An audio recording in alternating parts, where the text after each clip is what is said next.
Princess, Prism's Paint by Emily Bliss. Illustrated by Sydney Hansen for Phoenix and Lens. Chapter 1. In the tall tower of Spiral Palace, Ernest, a wizard lizard, scratched his long nose. He straightened his pointy purple hat and his matching cape. He picked up his magic wand, and he gazed down at a gray slug staring at him from the tabletop. She twittered her long antennae. "I've been dreaming of this moment for months," she said. "Thank you so much for helping me." Ernest grinned. "It's my pleasure," he said. "And besides, I've been looking for excuses to practice my color-changing spells." He cleared his throat. He lifted his wand and said, and then he stopped. He said, blushing, "Could you remind me one more time what color you want to be?" The slug smiled. "Ever since I was a tiny girl slug, I've longed to be the color of green grass. I'm tired of looking like a storm cloud." "I've got to admit, it is awfully nice being green," Ernest said, looking down at his scaly green hands. "And I've got just the right spell." He raised his wand again, but then he paused and his cheeks turned even deeper shade of pink. "Oh dear, I've already forgotten your name. Could you tell me just one last time?" The slug rolled her eyes. "Sally," she said. "Sally the slug."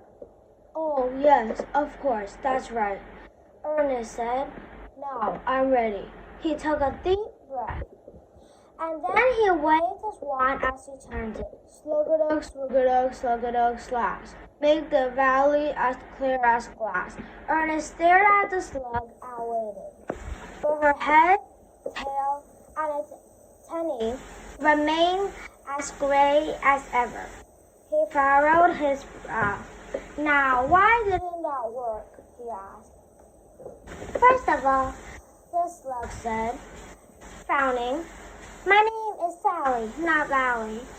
And second of all, you said clear as glass, not green as grass." Ernest slapped his palm against his forehead and groaned. "Oh dear." Just then, thunder rumbled and 6 bolts of shivering lightning tore across the sky. The wizard lizard rushed to the window and looked outside to see shimmering rainbows of red, orange, yellow, green, blue, and purple rising out of the valley in the distance. Soon the streams of color formed a rainbow. More thunder boomed. The rainbow flashed and glittered. And then, with a final bolt of lightning, the rainbow soared high into the sky, flipped 3 times, and plunged downward.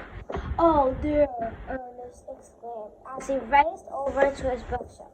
He pulled out several thick, dusty books, looked at the covers, and tossed them across the room. Finally, he found a tiny red book entitled Undoing Color Spells. He scanned the table of contents and flipped to the last page. He read aloud, "To reverse a spell that has drained the color from any part of the rainbow realm, find the missing rainbow and use it to repaint a land and creatures." Still clutching the book, Ernest rushed out of this room and down the stairs, shouting, "The missing rainbow! We need to find the missing rainbow!" Sally sighed and shrugged. She blinked her slate-colored eyes and twittered her antennae. "I guess I'll just have to stay being gray for now," she said. And with that, she glided off Ernest's table, leaving a shiny trail in her wake. Cressida Jenkins followed her old brother, Corey, off the yellow school bus. As soon as his feet hit the ground, quarry raced downward their house. Cressida knew he was in a hurry to play soccer with his friends before he started his homework. As the bus pulled away, Cressida waved to her friends Daphne, Eleanor, Owen, and Gillian. They waved back through the bus window, and Gillian shouted, "See you tomorrow, Cressida." "See you tomorrow," Cressida called back. The bus rolled down a hill and disappeared around a corner. Cressida looked and closed her eyes and took a deep breath. She listened to the birds chirping and smiled as she felt the bright afternoon sun on her head and shoulders. Then, with a grin on her face, she skipped toward her family's house, carrying her backpack, and wrote 4 rolled-up pictures she had painted in art class that day. Each was a portrait of one of the unicorns she had met in the rainbow realm, a magical world ruled by 7 princess unicorns. In one painting, yellow Princess Sunbeam danced among the purple cacti in the glitter canyon.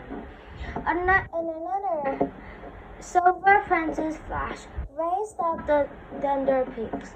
A third painting showed Green Princess Bloom eating wrinkleberries in an enchanted garden. And in the fourth, which she had finished only a few seconds before art class ended, Purple Princess Prism posed in front of the Spiral Palace, the unicorn's home. She had wanted to paint the other 3 unicorns, Orange Princess Firefly, Black Princess Moon, and Blue Princess Breeze, but she had run out of time. How creative! What a vivid imagination you have, Miss Carter, her art teacher had, as she looked at Cressida's paintings. "Thank you," Cressida said. She knew better than to tell Miss Carter or any other adult about her trips to the Rainbow Realm. None of the adults she knew even believed in unicorns. They most certainly wouldn't believe Cressida could visit the Rainbow Realm at any time by pushing a special key in a tiny home in the trunk of an oak tree in the woods behind her house. Cressida skipped past her neighbors' houses, up her driveway, and along the walkway that led to her family Brick's house. All the while, her silver unicorn sneakers, pink light blinked and flashed. "I'm home," she called as she opened the gray front door. "Hi, honey," her mom called from the living room. Her mother worked from home, and Cressida could hear the sound of typing on the computer. Cressida carried her backpack and her unicorn paintings into her bedroom and placed them on her bed. In just a few minutes, she planned to start her math homework, a page of long division problems she felt excited to solve. But first, she decided to hang up her paintings. She grabbed a small jar of thumbtacks from her desk. Next, standing on her tiptoes on her desk chair, she tagged each unicorn portrait to her bedroom wall. After she finished, she sat on her bed and thought about her unicorn friends. Just as Cressida turned to hold her math folder from her backpack, she heard a high, tinkling voice, like someone playing a triangle. Her heart skipped a beat. She leaped over to her bedside table and opened the drawer. Inside, she found the old-fashioned key the unicorn princesses had given her. It's a crystal ball handle posed and glowed bright pink. It was the signal the unicorn used to invite her to Rainbow Realm. Cressida shoved the key into the pocket of her orange corduroy pants and straightened her yellow t-shirt, which had a glittery picture of a rainbow striped cat on the front. Then she danced out of her room, down the hall and to the kitchen, where she grabbed an apple. I'm going for a quick walk in the woods, Cressida called out to her mother. Fortunately, time in the human world froze while Cressida was in the Rainbow Row, meaning that even if she spent hours with the unicorns, her mother would think she had been gone only a few minutes. Have fun, sweetheart, her mom said amid a flurry of typing. Cressida ran out the back door, through her backyard, and into the woods. As she hurried along the trail that led to the giant oak tree with the magic keyhole, she ate her apple and wondered what the princess unicorns were doing that afternoon. She couldn't wait to see her magical friends and to tell them about the pictures she had painted. But just before she reached the oak tree, Cressida stopped short. Standing by the tree stood a unicorn Cressida didn't recognize.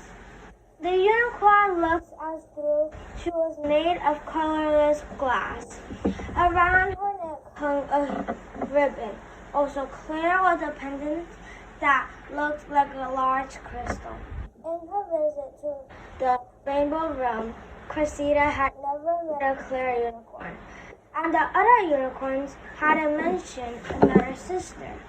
For a moment, Cressida watched the unicorn, who was frowning as she stared at her transparent hooves. Hello, Cressida said, smiling. The unicorn looked up, startled, then her eyes lit up with relief. Cressida, I thought you'd never get here, the unicorn exclaimed. We've been calling you all day. I got tired of waiting. I decided to come find you. The unicorn's voice sounded familiar to Cressida, but she couldn't imagine how she might have forgotten meeting a clear unicorn. Have we met before? She asked, feeling a little rude.